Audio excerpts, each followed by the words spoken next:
Hello students. तो आज class +1 unit number 2 kinematics के लेक्चर नंबर 19 में हमारा टॉपिक है वन डायमेंशनल मोशन पार्ट 2। तो पार्ट 1 में हमने एक्चुअली डिस्प्लेसमेंट के बारे में, एवरेज वेलोसिटी के बारे में स्टडी किया था ना। पर जब हम आज की बात करते हैं तो जैसा कि आप स्क्रीन पे देख रहे हो, हेडिंग लिखा हुआ है XT ग्राफ। तो स्मॉल x यहाँ पे क्या रिप्रेजेंट कर रहा है? Position of A point object moving along x axis. तो इट मींस ये जो XT ग्राफ है ना, इसको आप पोजीशन टाइम ग्राफ भी बोल सकते हो। तो पोजीशन टाइम ग्राफ एक्चुअली क्या रिप्रेजेंट करेगा कि कोई भी जो मूविंग पार्टिकल है तो डिफरेंट टाइम पे उसकी जो पोजीशन है वो किस तरह टाइम के साथ बदल रही है, चेंज कर रही है, तो उसको रिप्रेजेंट करेगा। और पोजीशन टाइम ग्राफ में जो t है वो टाइम है, और टाइम को हम इंडिपेंडेंट वेरिएबल लेके चलते हैं। तो इंडिपेंडेंट वेरिएबल को हम ग्राफ में मेनली हॉरिजॉन्टल लाइन के अलोंग प्लॉट करते हैं, और जो डिपेंडेंट वेरिएबल है जो x है यहाँ पे, वो पोजीशन है, तो उसको हम अलोंग वर्टिकल एक्सिस ड्रॉ करेंगे ना।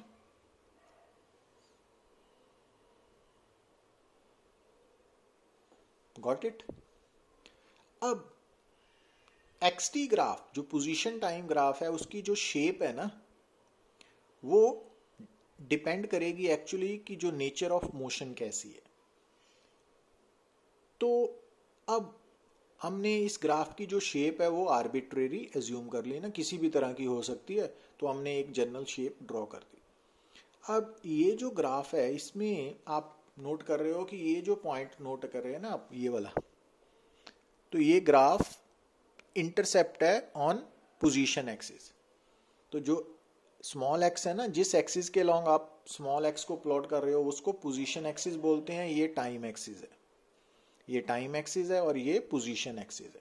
तो ये इंटरसेप्ट ऑन पोजीशन एक्सिस है ना। और इंटरसेप्ट ऑन पोजीशन एक्सिस हमें क्या रिप्रेजेंट कर रहा है? Position of point object at initial time 0, जिसको हम कभी कभी इनिशियल पोजीशन भी मान सकते हैं ना, क्योंकि मोस्टली जो 0 टाइम है उसको हम इनिशियल टाइम मान के चलते हैं।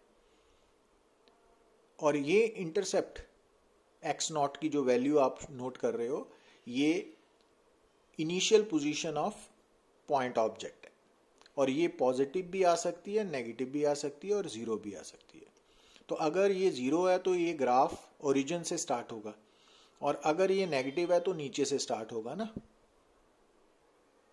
ठीक है? तो वो एक्चुअली डिपेंड करेगा गिवन कंडीशन पे। अब यहाँ पे आप क्या देख रहे हो कि ये एक XT ग्राफ है फॉर ए स्टेशनरी ऑब्जेक्ट। अब जैसा कि आप नाम से समझ रहे हो कि स्टेशनरी ऑब्जेक्ट मीन्स उसकी पोजीशन टाइम के साथ फिक्स है, भी चेंज नहीं हो रही है ना। तो इट मीन्स हर टाइम पे उसकी पोजीशन जो इनिशियली है 0 टाइम पे, वही बाद वाले टाइम पे रहेगी। तो इट मीन्स ये जो ग्राफ है वो स्ट्रेट लाइन में आएगा पैरेलल टू टाइम एक्सिस, और इस पे जो इनिशियल पोजीशन है x0 है ना, वो पॉजिटिव है। पर जो इनिशियल पोजीशन है वो जरूरी नहीं है x0 पॉजिटिव ही हो, नेगेटिव भी हो सकती है ना, जैसा कि आप यहाँ पे देख रहे हो। तो स्टेशनरी ऑब्जेक्ट के लिए आप दोनों तरह के ग्राफ ड्रॉ कर सकते हो ना। पर एक बात क्लियर है कि स्टेशनरी ऑब्जेक्ट के लिए जो पोजीशन टाइम ग्राफ है वो हॉरिजॉन्टल लाइन आएगी, means straight line parallel to time axis. ये इंपॉर्टेंट बात है। और उसका इंटरसेप्ट पॉजिटिव नेगेटिव हो सकता है, 0 भी हो सकता है ना। क्लियर? अच्छा, अब जैसा कि हमने पिछले लेक्चर में एवरेज वेलोसिटी के बारे में बात की थी, कि आपको बताया था कि आपने ये क्लैरिटी रखनी है माइंड में, कंफ्यूज नहीं होना कि एवरेज वेलोसिटी एंड वेलोसिटी, और वेलोसिटी का दूसरा नाम है इंस्टेंटेनियस वेलोसिटी। ठीक है ना, पूरा नाम। तो वो दो डिफरेंट क्वांटिटीज है। तो एवरेज वेलोसिटी को कैलकुलेट कैसे करते हैं कि average velocity basically given time interval के लिए, मींस दो डिफरेंट टाइम्स के बीच में जो डिस्प्लेसमेंट कवर हुई है उसके साथ रिलेटेड है। तो जबकि जो इंस्टेंटेनियस वेलोसिटी है उसके बारे में हम आज बात करेंगे ना, जिसको वेलोसिटी भी बोलते हैं। पर उससे पहले जो एवरेज वेलोसिटी है, तो अगर मान लीजिए कि हमें एक्सटी ग्राफ दिया हो, है ना, तो एक्सटी ग्राफ दिया है और हमें एवरेज वेलोसिटी निकालनी पड़ जाए तो कैसे निकालोगे आप? तो इसके लिए हमने एक ग्राफ ड्रॉ किया हुआ है, एक्सटी ग्राफ। जैसा कि मैंने बताया कि एक्सटी ग्राफ की शेप किसी भी तरह की हो सकती है ना। तो हमने एक ग्राफ सिलेक्ट कर लिया। अब क्योंकि एवरेज वेलोसिटी जो है ना वो टाइम इंटरवल के साथ रिलेटेड है, मींस दो टाइम के बीच में जो डिस्प्लेसमेंट है उसके साथ रिलेटेड है ना। तो उसके लिए हमने मान लीजिए कि हमने t1 टाइम से लेके, इनिशियल टाइम t1 से लेके फाइनल टाइम t2 तक एवरेज वेलोसिटी ग्राफ से निकालनी है। तो जो आपको दो इनिशियल टाइम और फाइनल टाइम्स दिए हुए हैं t1 t2, वो आप ग्राफ से नोट करें जैसे सामने स्क्रीन पे नज़र आ रहे हैं। अब t1 के कॉरस्पॉन्डिंग आप ग्राफ पे पॉइंट सेलेक्ट करिए p1, और t2 के कॉरस्पॉन्डिंग ग्राफ पे पॉइंट सेलेक्ट कीजिए p2। कर लिया। अब उसके बाद आपने क्या करना है कि p1 इनिशियल पोजीशन और p2 फाइनल पोजीशन को स्ट्रेट लाइन के साथ जोड़ देना है। जोड़ दिया। अब आपने जो इनिशियल पॉइंट p1 है ना, वहां से हमने एक horizontal line parallel to time axis draw करनी है p1q, और p2 से एक वर्टिकल लाइन है ना। तो यहाँ पे हमें क्या बन रही है, एक p1q एंड p2, ये राइट एंगल ट्राइंगल नजर आ रही है ना आपको। तो ये राइट एंगल ट्राइंगल बना लेनी है हमने। अब जो p1 है उसके कॉरस्पॉन्डिंग पोजीशन है x1 और p2 के कॉरस्पॉन्डिंग पोजीशन है ग्राफ से x2। तो आप देख रहे हो कि p2q जो है ना, ये वाली लाइन है, इसकी लेंथ x2 माइनस x1 है, जबकि p1q की लेंथ, ये वाली लेंथ t2 माइनस t1 है ना। तो इस राइट एंगल ट्राइंगल में tan थीटा की वैल्यू क्या होगी? यहाँ पे थीटा मालूम है कौन सा है? थीटा जो है वो है angle between horizontal line p1q and straight line joining p1 and p2 points. ठीक है ना, तो वो थीटा है एंगल। तो tan थीटा की वैल्यू क्या होती है? Perpendicular over base. तो ये बन गई ना। मगर x2 माइनस x1 तो डिस्प्लेसमेंट है, और t2 माइनस t1 क्या है? Time taken. तो उसको तो हम डिस्प्लेसमेंट ओवर टाइम टेकन को तो हम एवरेज वेलोसिटी बोलते हैं। तो इसका मतलब from equations 1 and 2 average velocity क्या होगी? tan थीटा के इक्वल। ठीक है ना। अब tan थीटा जो है, उस tan थीटा में थीटा क्या है? थीटा है angle made by line, straight line p1 p2 with horizontal line. तो इसको हम जब कोई भी स्ट्रेट लाइन हॉरिजॉन्टल लाइन के साथ अगर एंगल थीटा बना रही है, तो tan थीटा की वैल्यू उस स्ट्रेट लाइन की स्लोप को रिप्रेजेंट करती है ना। स्लोप एक्चुअली, इसके बारे में अगर आपको नहीं मालूम स्लोप के बारे में, तो आप मेरे जो YouTube चैनल पे लेक्चर्स हैं ना रिगार्डिंग मैथमेटिकल टूल्स, तो उनको आप देख सकते हो, तो क्लियर होना पड़ेगा। तो उसके बाद आप इन टॉपिक्स को अगर करोगे तो बेटर वे में समझ सकते हो। तो स्लोप एक्चुअली किसी भी लाइन की, किसी भी सरफेस की जो है वो रिप्रेजेंट करती है, जैसा कि हम बोलते हैं ना ढलान। तो स्लोप मैथमेटिकली उसको tan थीटा की फॉर्म से रिप्रेजेंट की जाती है। तो जो स्लोप है ना उसके बारे में आपको समझना पड़ेगा। तो उसके लिए आप मैथमेटिकल टूल्स में ना जो मेरे लेक्चर्स हैं उनको ज़रूर देखें, उसके बाद आप ये टॉपिक ट्राई करें। तो अब अगर आपने किसी भी स्ट्रेट लाइन की स्लोप निकालनी है, तो उसका एक वे क्या है कि आप उस स्ट्रेट लाइन जिसकी स्लोप निकालने को बोला जा रहा है, उस स्ट्रेट लाइन की हॉरिजॉन्टल लाइन के साथ एंगल नोट करें और उस एंगल का tan थीटा फाइंड आउट करें। ठीक है। और जो tan थीटा की वैल्यू आएगी वो उस गिवन लाइन की स्लोप होगी।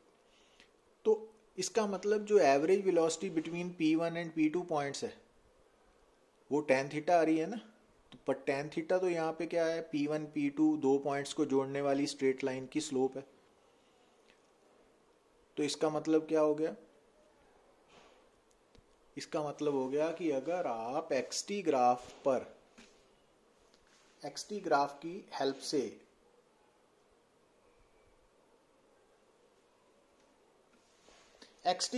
हेल्प से आप एवरेज वेलोसिटी निकालना चाहते हो इन ए गिवन टाइम इंटरवल, तो आप क्या करोगे, सबसे पहले इनिशियल टाइम के कॉरस्पॉन्डिंग XT ग्राफ पे एक पॉइंट मार्क करोगे, उसके बाद फाइनल टाइम के अकॉर्डिंगली पॉइंट मार्क करोगे और उन दोनों पॉइंट्स को आप स्ट्रेट लाइन के साथ जोड़ोगे और उस स्ट्रेट लाइन की जितनी स्लोप है ना, वो उन दो पॉइंट्स के बीच में या उस गिवन टाइम इंटरवल के बीच में एवरेज वेलोसिटी की वैल्यू आएगी। तो ये रिजल्ट याद रखना जरूरी है।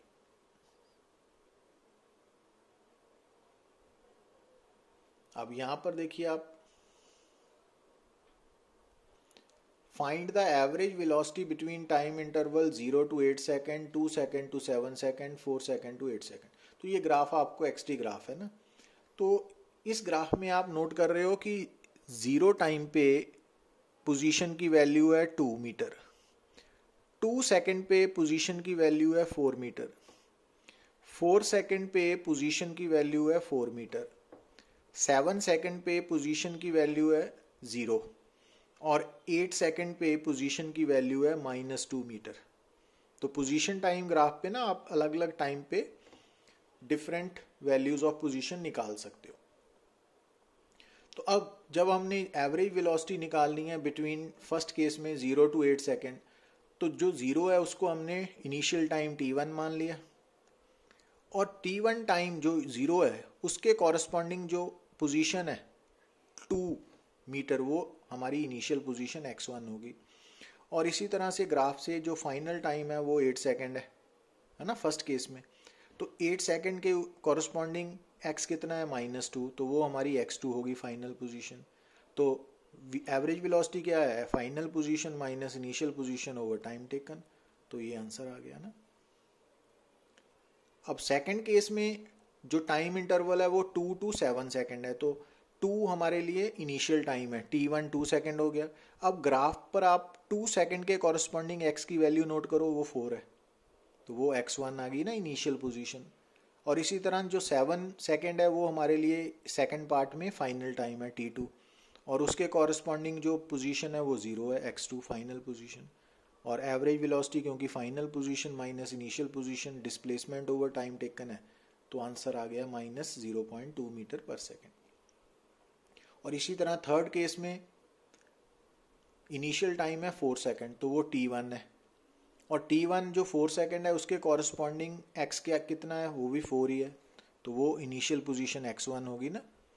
और फाइनल टाइम 8 सेकेंड है T2, तो इट मीन्स 8 सेकेंड के कॉरस्पॉन्डिंग जो x है -2 मीटर, वो x2 हो गया फाइनल टाइम, तो उसको सॉल्व करके भी माइनस आ गया ना। तो इस तरह से आपने XT ग्राफ से एवरेज वेलोसिटी निकाल लेनी है। अब जैसा कि आप स्क्रीन पे नजर आ रहा है, आपको हेडिंग लिखा हुआ है वेलोसिटी और इंस्टेंटेनियस वेलोसिटी। तो ये बात आपने भूलनी नहीं है कि वेलोसिटी या इंस्टेंटेनियस वेलोसिटी जो है ना, वो एक ही बात है, ठीक है, और एवरेज वेलोसिटी अलग है। तो जब हम वेलोसिटी को डिफाइन करते हैं या इंस्टेंटेनियस वेलोसिटी को डिफाइन करते हैं, तो इसको कैसे डिफाइन करते हैं, rate of change of position with respect to time. और यहां दूसरी डेफिनेशन लिखी हुई है, limiting value of average velocity when time taken delta t approaches to 0। तो अब इस बात को हम फर्दर एक्सप्लेन करते हैं, बट उससे पहले जो मेन डेफिनेशन आपने वेलोसिटी की याद रखनी है ना, वो है rate of change of position with respect to time. तो अगर हम ये मान लें कि हमारा जो पॉइंट ऑब्जेक्ट है वो अलोंग एक्स एक्सिस मूव कर रहा है, तो उसकी पोजीशन आप अगर एक्स के साथ रिप्रेजेंट कर रहे हो, तो rate of change of position with respect to time को कैसे लिखोगे, dx बाई dt। तो जब भी rate of change of something with respect to time है तो वो डी बाई डी टी से, means differentiation with respect to time के साथ से आएगी ना। तो अब डिफरेंशिएशन की अगर आपको नहीं समझ तो उसके लिए अगेन आपको मेरे यूट्यूब चैनल पे जो मैथमेटिकल टूल्स है ना, उसमें मैंने क्वाड्रेटिक इक्वेशन को कैसे सॉल्व करना है, ट्रिग्नोमेट्रिक आइडेंटिटीज, फंक्शंस है ना, इनके बारे में, डिफरेंशिएशन, इंटीग्रेशन, तो बाइनोमियल थ्योरम, इन सब के बारे में, स्लोप, तो इन सब के बारे में डिस्कस किया हुआ है इन डिटेल। तो सबसे पहले वहाँ पर आपको वो मालूम होना चाहिए, तो अदरवाइज आप मेजर प्रॉब्लम फेस करोगे ना। तो मीन्स डिफरेंशिएशन, इंटीग्रेशन, यहाँ पे आपको अच्छी तरह से सॉल्व करना पड़ेगा मैथमेटिकल टूल्स। तो उसके बाद आप ये लेक्चर अगर देखते हो तो यूजफुल होगा ना उनको समझने के बाद। अब यहाँ पर देखिए आप कि जो इंस्टेंटेनियस वेलोसिटी है या वेलोसिटी है, क्योंकि यहाँ पर हम ना ये बात बड़ी ध्यान से समझने वाली है, क्योंकि वेलोसिटी या इंस्टेंटेनियस वेलोसिटी की बेसिक डेफिनेशन तो है rate of change of position with respect to time. अब जैसा कि मैं शुरू से आपको बता रहा हूँ कि आप अकेला वर्ड पोजीशन भी यूज कर सकते हो और पोजीशन वेक्टर भी बोल सकते हो। तो क्योंकि जब हम पोजीशन टर्म यूज करते हैं तो अंडरस्टूड है वो वेक्टर क्वांटिटी है ना, तो उसके साथ वेक्टर टर्म जोड़ भी सकते हो, नहीं भी जोड़ सकते।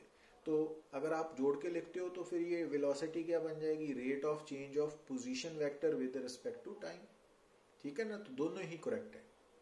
तो पोजीशन अपने आप में वेक्टर क्वांटिटी है, जैसे वेलोसिटी वेक्टर क्वांटिटी है ना, तो आप अगर वेलोसिटी बोलते हो या वेलोसिटी वेक्टर वो एक ही बात है।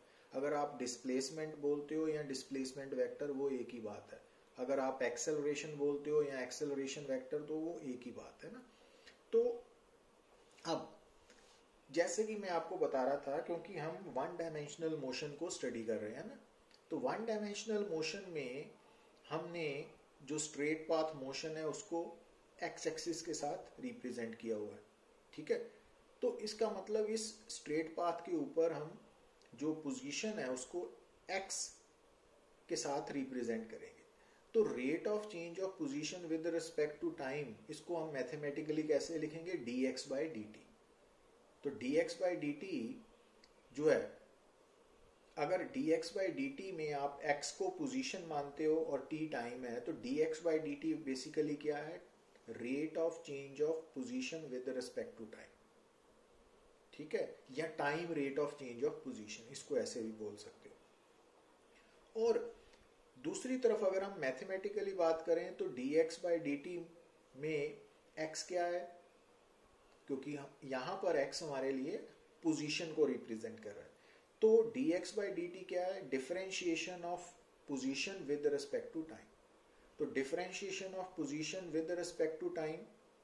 ठीक है, तो इसको अगर आपने रिप्रेजेंट करना है, लिख के बताना है तो मैथमेटिकली, तो उसको कैसे लिखोगे कि अगर आपका पोजीशन का सिंबल x है और टाइम का सिंबल स्मॉल t है, तो differentiation of position with respect to time को आप dx बाई dt से लिखोगे, और इसको आप rate of change of position with respect to time भी पढ़ सकते हो ना।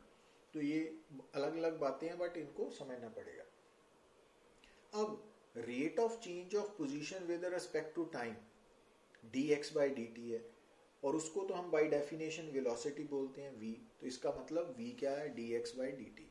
पर उससे पहले आप देख रहे हो कि हमने लिखा है delta x by delta t। Delta x क्या होती है, डिस्प्लेसमेंट, डेल्टा t होता है time taken. Delta x by delta t क्या होता है, एवरेज वेलोसिटी। ठीक है ना, तो यहाँ पे क्या लिखा हुआ है, limiting value of average velocity when delta t approaches to zero. Means जब एवरेज वेलोसिटी के फार्मूला में delta t approaches to zero का मतलब होता है कि इतना छोटा है कि वो जीरो नहीं है बट जीरो के करीब पहुंच गया है ना, तो उसको हम इंस्टेंटेनियस वेलोसिटी या वेलोसिटी बोलते हैं।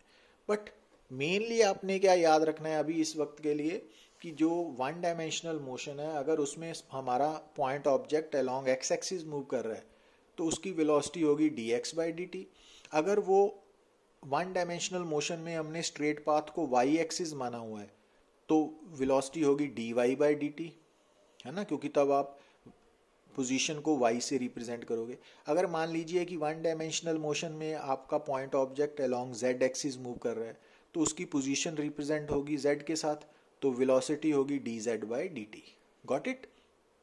तो ये बात आपने अभी याद रखनी है। अब दूसरी बात जो इससे भी ज़्यादा इम्पोर्टेंट है, क्योंकि हम यहाँ तक ये मान के आ रहे हैं कि particle along x axis move कर रहा है और उसकी पोजीशन को मेजर करने के लिए जो ओरिजिन है वहीं पर हमारा रेफरेंस पार्टिकल है, ठीक है।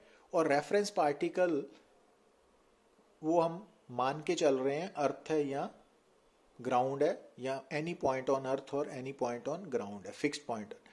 तो इसका मतलब, क्योंकि x बेसिकली क्या है यहाँ पे, इस तो x क्योंकि यहाँ पे है position of point object with respect to earth, क्योंकि रेफरेंस पार्टिकल अंडरस्टूड है ना, अर्थ है या ग्राउंड है। तो अगर x position of point object with respect to earth है, तो dx बाई dt क्या है, उस पार्टिकल की, उस पॉइंट ऑब्जेक्ट की वेलोसिटी है, और वो भी विद रिस्पेक्ट टू अर्थ होगी ना, क्योंकि x with respect to earth है तो वेलोसिटी भी विद रिस्पेक्ट टू अर्थ होगी ना। तो इट मीन्स अगर आपके सामने v is equal to d x by d t लिखा हुआ है, तो एक तो ये वेलोसिटी या इंस्टेंटेनियस वेलोसिटी निकालने का फार्मूला लिखा हुआ है, और dx बाई dt को सॉल्व करने का वे आउट क्या है कि आपने अगर x पोजीशन को टाइम के साथ डिफरेंशिएट करोगे तो जो आंसर आएगा वो वेलोसिटी को रिप्रेजेंट करेगा। और तीसरी बात यहाँ पे जो समझने वाली है, याद रखने वाली है, क्योंकि ये छोटी छोटी बातें ही आपको कॉम्पिटिटिव एग्जाम्स के करीब लेके जाएंगी, है ना। अगर आप इन बातों को नहीं समझते, आप सिंपली लाइन को क्रैमिंग करके लिख देते हो, तो आपको जो न्यूमेरिकल प्रॉब्लम्स है या कंसेप्चुअल प्रॉब्लम्स है उनके आंसर प्रॉपर वे में करने में मुश्किल आएगी। और ये होता है ना, क्योंकि हमारे जो एक्सपीरियंस है उसमें हमने देखा है कि स्टूडेंट्स को डेफिनेशंस तो याद हैं बट अप्लाई करते वक्त वो कंफ्यूज हो जाते हैं ना। तो उसका कारण ये है कि उन्होंने क्लैरिटी नहीं की हुई है कंसेप्ट की, तो जो कि कॉम्पिटिटिव एग्जाम को क्रैक करने के लिए मस्ट है। तो अदरवाइज आप अगर ये बातें क्लियर करते हो तो आपके लिए कोई मुश्किल नहीं आने वाली। तो ये बातें आपको दिमाग में बिठानी पड़ेंगी कि अगर x पॉइंट ऑब्जेक्ट की पोजीशन है विद रिस्पेक्ट टू अर्थ है, तो dx बाई dt उसी पॉइंट ऑब्जेक्ट की वेलोसिटी है विद रिस्पेक्ट टू अर्थ, ठीक है ना। तो ये समझना पड़ेगा। तो अब क्योंकि यहाँ पर हम इस डिस्कशन में ये मान के चल रहे हैं कि हमारा रेफरेंस पार्टिकल अर्थ ही है, ग्राउंड ही है, तो इस कारण ये जो वेलोसिटी लिखी जा रही है वो भी विद रिस्पेक्ट टू अर्थ या ग्राउंड ही आ रही है ना। अब अगर यहां पर आप देखिए कि जो वेलोसिटी है ना वो एक वेक्टर क्वांटिटी है। एवरेज वेलोसिटी भी वेक्टर क्वांटिटी थी, बट यहां पे आपने कंफ्यूज नहीं होना, क्लियर करना है। क्या क्लियर करना है अपने आप को कि जो एवरेज वेलोसिटी है ना, अगर कोई आपसे पूछे कि एवरेज वेलोसिटी स्केलर है कि वेक्टर, तो आपका आंसर आएगा वेक्टर है। अगर पूछे कि एवरेज वेलोसिटी की डायरेक्शन किस तरफ होती है, तो उसका आंसर आएगा, क्योंकि एवरेज वेलोसिटी की डेफिनेशन है ना the ratio of displacement to time taken. तो जिस तरफ डिस्प्लेसमेंट है, तो जो डायरेक्शन डिस्प्लेसमेंट की है वही एवरेज वेलोसिटी की है इन ए गिवन टाइम इंटरवल, ठीक है। पर जब हम बात कर रहे हैं वेलोसिटी की, इंस्टेंटेनियस वेलोसिटी की, तो इंस्टेंटेनियस वेलोसिटी एवरेज वेलोसिटी से डिफर करेगी ना। तो इंस्टेंटेनियस वेलोसिटी या सिंपली वेलोसिटी भी वेक्टर क्वांटिटी है, तो उसकी डायरेक्शन भी होगी। किस तरफ होगी डायरेक्शन? तो मान लीजिए मैं जनरल बात कर रहा हूं कि आपका जो पॉइंट ऑब्जेक्ट है वो एक पाथ फॉलो कर रहा है। अब हम तो पढ़ रहे हैं यहाँ पे वन डायमेंशनल मोशन, वो तो स्ट्रेट पाथ होता है ना, पर यहाँ पे डायग्राम में मैंने जनरली शो किया है कि मान लीजिए कि आपका कोई भी पार्टिकल या पॉइंट ऑब्जेक्ट वो कोई भी किसी भी तरह का कर्व्ड पाथ फॉलो कर रहा है। तो जैसा कि आप स्क्रीन पे देख रहे हो, तो अगर हमने स्क्रीन पे 3 पॉइंट्स पाथ के ऊपर सिलेक्ट किए हैं P1, P2, P3, तो अगर आपसे कोई पूछे कि P1, P2, P3 पर वेलोसिटी की डायरेक्शन क्या होगी, तो उसके लिए आपको क्या करना पड़ेगा, याद रखना पड़ेगा कि आप अगर P1 पर वेलोसिटी या इंस्टेंटेनियस वेलोसिटी की डायरेक्शन बताना चाहते हो तो आप क्या करोगे, P1, P2, P3 given points पर आप टेंजेंट ड्रॉ करोगे टू द पाथ। टेंजेंट तो मालूम ही है कि एक स्ट्रेट लाइन जो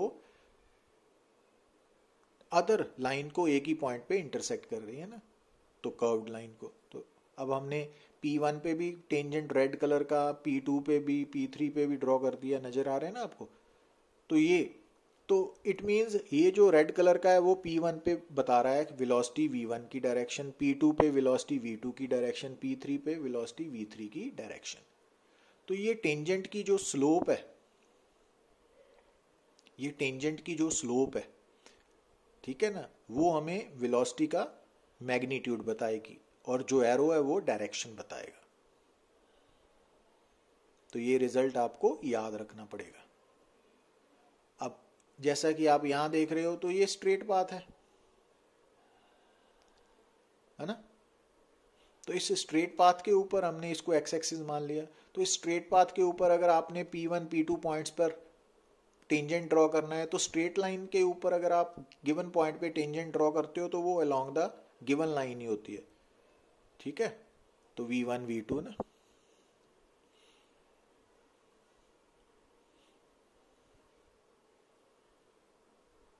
अब यहां पे ध्यान दीजिए।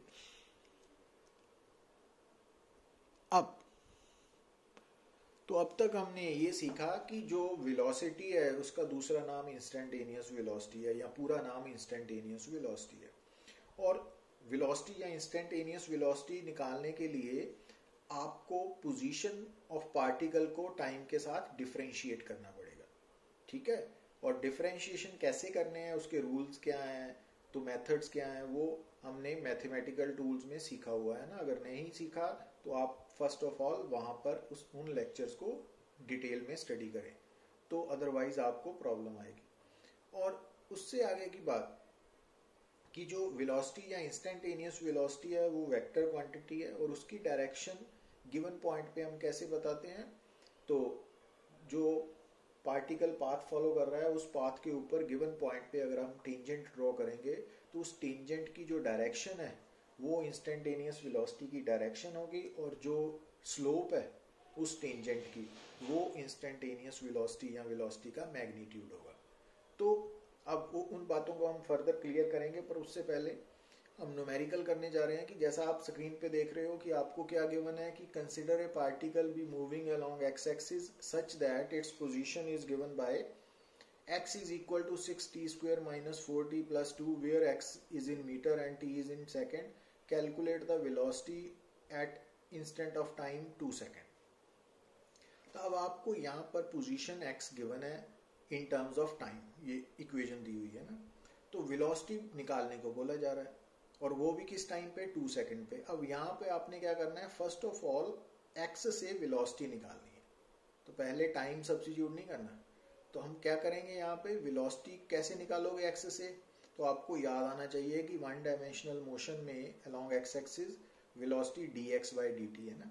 तो इट मीन्स आपको ये जो गिवन इक्वेशन है ना इसको टाइम के साथ डिफरेंशिएट करना पड़ेगा। तो जब हम x को टाइम के साथ डिफरेंशिएट करेंगे तभी dx by dt आएगा और वो वेलोसिटी होगी ना।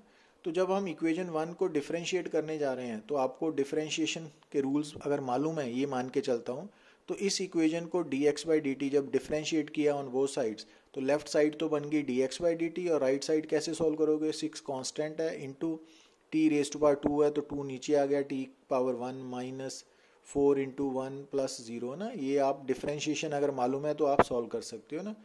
तो अगर आपको ये नहीं समझ आ रहा तो आप डिफरेंशिएशन वाले मेरे टॉपिक्स लेक्चर्स को डिटेल से अच्छी तरह से समझना पड़ेगा, तो उनको मिस नहीं कर सकते आप। तो dx by dt कितना आ गया, दिस वन। अब इक्वेशन 2 के अकॉर्डिंगली dx by dt तो वेलोसिटी है, इट मींस 12t माइनस 4 क्या है, वेलोसिटी, ठीक है। अब एक बात और यहां से नोट करिए कि जैसे ये इक्वेशन बता रही है ना कि इस पार्टिकल की जो पोजीशन है वो टाइम के साथ वेरी करेगी क्योंकि टाइम पे डिपेंड करती है। उसी तरह से आपने ये भी सीखना है कि अब वेलोसिटी के फार्मूला में भी टाइम आ रहा है ना, तो इट मीन्स इस पार्टिकल की जो वेलोसिटी है वो भी टाइम डिपेंडेंट है, मतलब जैसे जैसे टाइम बदलेगा उसकी वेलोसिटी भी चेंज करेगी। अच्छा, अब इस फार्मूला के अकॉर्डिंगली हमने किस टाइम पे वेलोसिटी निकालनी है, 2 सेकंड पे। तो आप जो वेलोसिटी की इक्वेशन आई है ना, उसमें जहां पर भी आप टाइम देखते हो उसको आप 2 सेकंड के साथ रिप्लेस कर दो। तो कर दिया, तो आंसर 20 मीटर पर सेकंड है। और आंसर प्लस आने का मतलब है कि ये particle along positive x axis move कर रहा है ना एट टाइम 2 सेकंड।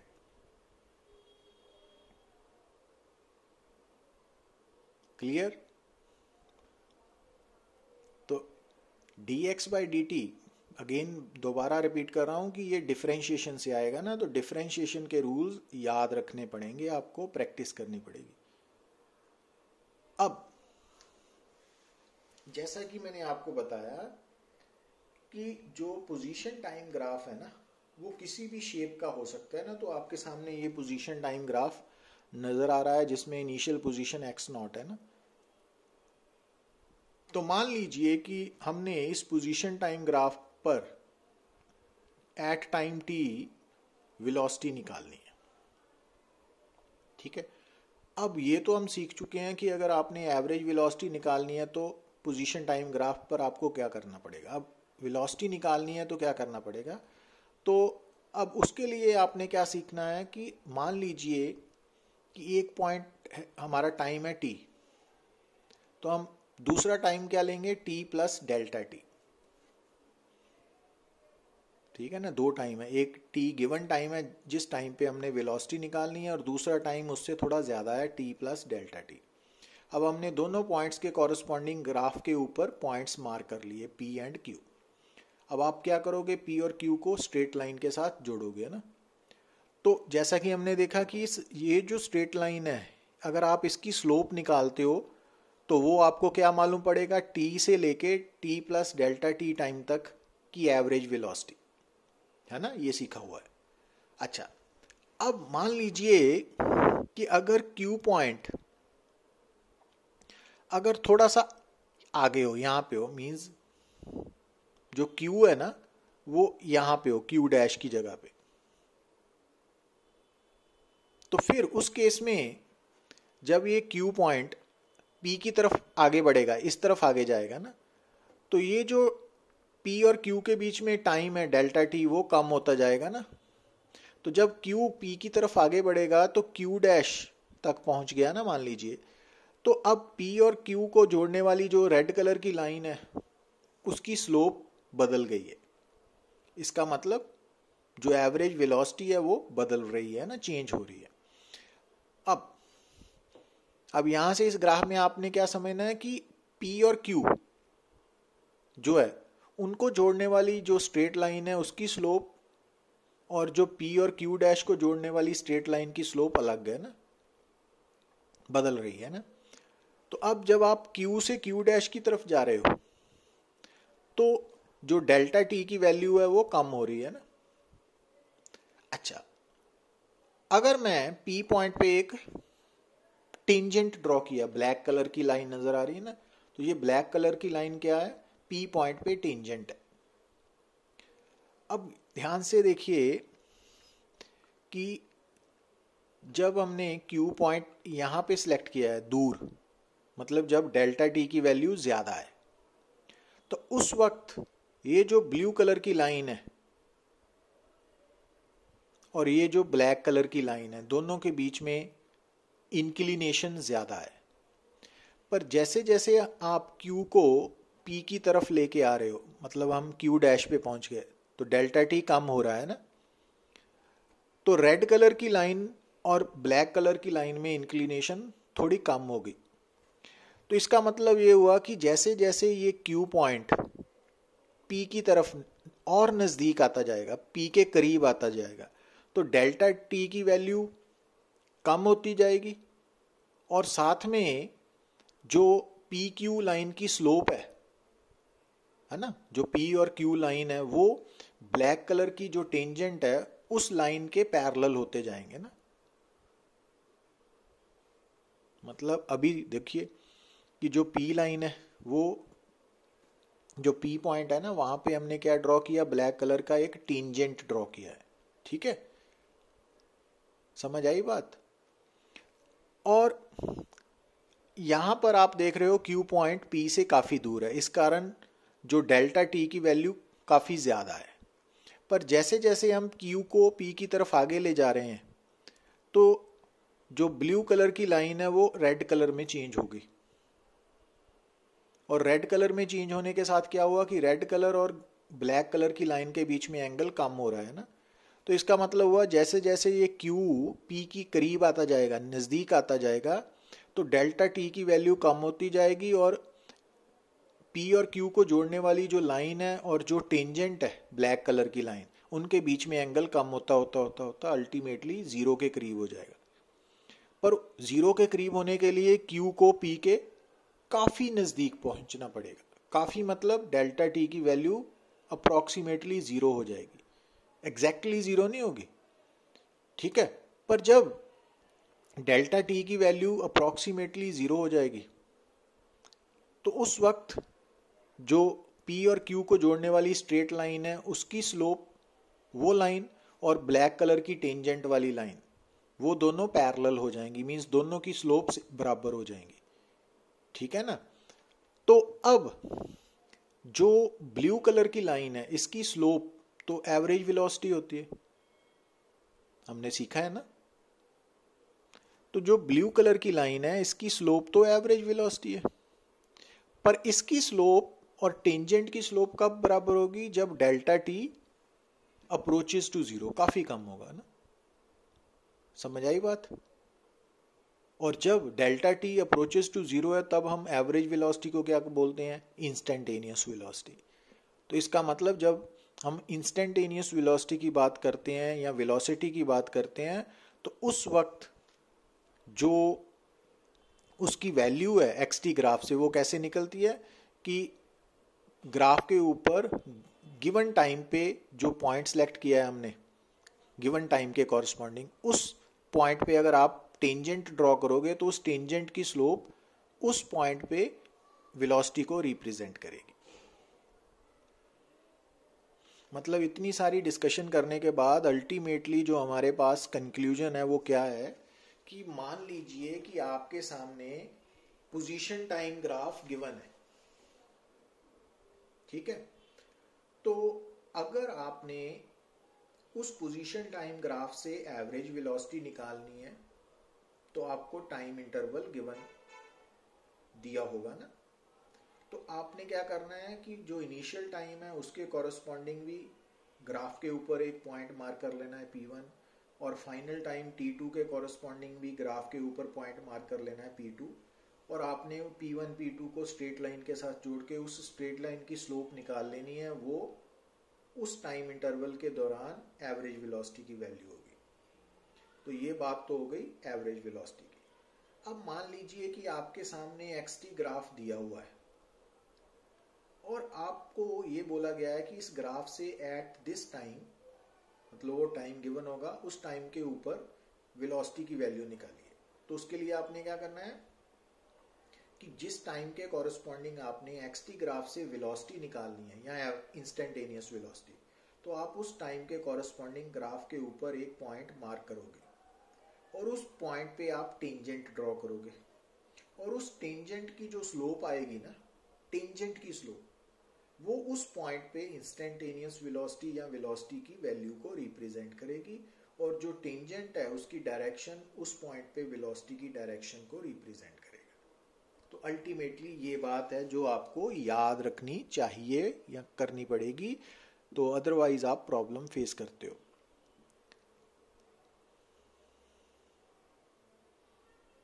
अब यहाँ पे देखिए आप इसको अप्लाई कैसे करना है ना बेसिकली।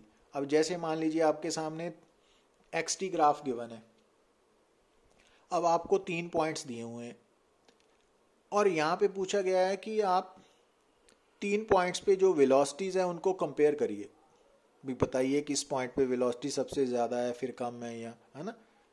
तो अब अगर आपको ये इन्फॉर्मेशन माइंड में है कि ये एक्सटी ग्राफ है और हमने वेलोसिटीज निकालनी है, तो वेलोसिटीज निकालने के लिए आप क्या करोगे, P1 P2 P3 इन पे टेंजेंट्स ड्रॉ करोगे ना, P1 पे रेड कलर का, P2 पे ग्रीन कलर का, P3 पे ब्लैक कलर का। अब जैसा कि अब आपको ये मालूम होना चाहिए कि इन टेंजेंट्स की जो स्लोप है वो वेलोसिटी का मैग्नीट्यूड है। और आप यहाँ पे देख रहे हो कि सबसे ज़्यादा स्लोप किसकी है, ब्लैक कलर की लाइन की। सबसे कम स्लोप किसकी है, ग्रीन कलर की लाइन की। तो इट मीन्स सबसे ज़्यादा वेलोसिटी P3 पॉइंट पे होगी, सबसे कम P2 पे और इन बिटवीन P1 पे ना। तो इट मीन्स सबसे ज़्यादा V3 वेलोसिटी है, उससे कम V1 है और सबसे कम V2 है। तो V2 लेस देन V1। तो इस तरह से आपको इंफॉर्मेशन मिलनी चाहिए ना। तो अगर ये बात आपको समझ आ गई तो आपके लिए आगे बड़ा आसान होने वाला है, अदरवाइज आप मुश्किल फेस करोगे ना। तो उसके लिए आपको ये डिफरेंशिएशन लेक्चर को बार बार समझना पड़ेगा। अब हम बात कर रहे हैं एवरेज स्पीड की। तो ये बात आपने दिमाग में रखनी है, कंफ्यूज नहीं होना कि एवरेज स्पीड जो है ना वो एक्चुअली क्या है, ratio of distance cover to time taken. मतलब जब भी आपने गिवन टाइम इंटरवल में किसी भी ऑब्जेक्ट की एवरेज स्पीड निकालनी है तो आप उस टाइम इंटरवल के दौरान उस ऑब्जेक्ट ने कितना डिस्टेंस कवर किया वो नोट करके उस डिस्टेंस को उस टाइम टेकन से डिवाइड करोगे, ठीक है ना। और एवरेज स्पीड एक स्केलर क्वांटिटी है, ये नेगेटिव कभी नहीं होगी और इसका एसआई यूनिट मीटर ही है ना, ये बातें तो हम जानते हैं। अब किसी भी टाइम इंटरवल में जैसा कि हम पीछे पढ़ चुके हैं कि एवरेज स्पीड जो है ना और जो एवरेज वेलोसिटी, दो लाइनें का मतलब मॉड है, मींस एवरेज वेलोसिटी का मैग्नीट्यूड। तो ये ज़रूरी नहीं है कि एवरेज स्पीड और एवरेज वेलोसिटी का मैग्नीट्यूड एक ही बात नहीं है, क्योंकि अगर यहाँ पे इक्वालिटी साइन होता ना तो एक ही बात होनी थी, बट यहाँ पे greater than equal to sign है ना, तो इस कारण एवरेज स्पीड की जो वैल्यू है इन ए गिवन टाइम इंटरवल वो वैल्यू उस टाइम इंटरवल के दौरान जो एवरेज स्पीड का मैग्नीट्यूड है उसके बराबर भी हो सकती है और ज़्यादा भी। ऐसा क्यों, क्योंकि हम जानते हैं ना कि डिस्टेंस कवर्ड जो है ना वो डिस्प्लेसमेंट के मैग्नीट्यूड से हमेशा जहाँ ज़्यादा होगा या बराबर, कम कभी नहीं ना होगा, क्योंकि डिस्प्लेसमेंट शॉर्टेस्ट डिस्टेंस होता है ना। तो ये रिलेशन आपको मालूम है ना। अगर हम दोनों साइड्स को सेम टाइम से डिवाइड करेंगे तो distance over time taken average speed है, ये displacement over time taken average velocity का मैग्नीट्यूड बन गया। तो ये बात आपने याद रखनी है कि एवरेज वेलोसिटी का मैग्नीट्यूड एवरेज स्पीड नहीं होता ना, क्योंकि अगर एवरेज वेलोसिटी का मैग्नीट्यूड एवरेज स्पीड होता तो यहाँ पर इक्वालिटी साइन होना था ना। तो इट मीन्स एवरेज स्पीड अलग होती है, एवरेज वेलोसिटी का मैग्नीट्यूड अलग है, और दोनों बराबर हो सकते हैं किसी केस में, बट ज़रूरी नहीं है।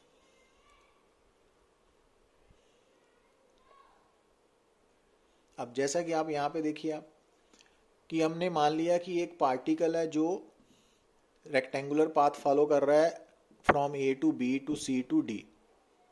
तो पाथ की लेंथ सब दी हुई है ना, तो हमने क्या निकालनी है, उसकी एवरेज स्पीड एंड वेलोसिटी, और साथ में हमें टाइम भी गिवन है ना। तो अब इस केस में सबसे पहले अगर हम ए से बी की बात करें तो ए से बी तक स्ट्रेट पाथ है, तो डिस्टेंस कवर्ड 8 मीटर है और डिस्प्लेसमेंट भी 8 मीटर ही है, और टाइम टेकन 4 सेकेंड है ना ए से बी तक। तो इस कारण ए से बी तक एवरेज स्पीड निकल आई 2 मीटर पर सेकेंड और एवरेज वेलोसिटी भी 2 मीटर पर सेकेंड है ना, बराबर आ गई। पर जब हम सेकेंड पार्ट में जाते हैं ए एंड सी में, ए से सी तक, अब ए से बी और बी से सी गए ना, अब यहाँ पर आपने ए से सी जाने में कितना डिस्टेंस लिया, 8 + 4 12 मीटर, और टाइम टेकन क्या लगा, यहाँ 0 टाइम है, यहाँ पे 6 है, तो ए से सी पहुंचने में 6 सेकेंड लग गए। पर डिस्प्लेसमेंट क्या है, ए और सी के बीच में शॉर्टेस्ट डिस्टेंस लेना है, मीन्स हाइपोटेन्यूज बन जाएगा ना, डायगोनल बन जाएगा ना इस रेक्टेंगल का, और उस डायगोनल की लेंथ आप ज्योमेट्री से निकालोगे तो वो 2√20 मीटर आएगी। अब यहाँ से आप अगर एवरेज स्पीड निकालते हो डिस्टेंस ओवर टाइम टेकन तो वो 2 मीटर पर सेकंड आया, बट एवरेज वेलोसिटी का मैग्नीट्यूड निकालते हो तो वो इतना है, तो बराबर नहीं ना आ रहे। तो एवरेज स्पीड निकालने के लिए, एवरेज वेलोसिटी का मैग्नीट्यूड निकालने के लिए आपको डिस्टेंस, डिस्प्लेसमेंट, ये बातें डिफ्रेंशिएट करनी पड़ेंगी। अब जैसे ए एंड डी है, अब ए एंड डी के बीच, ए और डी तक पहुंचे कैसे, ए से बी गए, बी से सी और सी से डी, तो इट मीन्स ए से डी जाने के लिए कितना डिस्टेंस कवर हुआ, 8 + 4 + 8 मीन्स 20 मीटर, और टाइम टेकन क्या है, 10 सेकेंड है ना, यहाँ से क्लियर है। और ए और डी के बीच में शॉर्टेस्ट डिस्टेंस 4 मीटर है, तो वो डिस्प्लेसमेंट है। तो अब एवरेज स्पीड क्या होगी, डिस्टेंस ओवर टाइम टेकन और एवरेज वेलोसिटी का मैग्नीट्यूड, ठीक है ना। तो आप क्या देख रहे हो कि एवरेज स्पीड और एवरेज वेलोसिटी सिर्फ पहले केस में ही बराबर आए ना, अदरवाइज डिफरेंट है। तो इस कारण एवरेज स्पीड कैलकुलेट करने का फार्मूला अलग है, एवरेज वेलोसिटी को कैलकुलेट करने का फार्मूला अलग है, और एवरेज स्पीड एवरेज वेलोसिटी के मैग्नीट्यूड को रिप्रेजेंट नहीं करती, ठीक है। तो ये आपने डिस्टिंग्विश करना है। Got it? So thank you very much.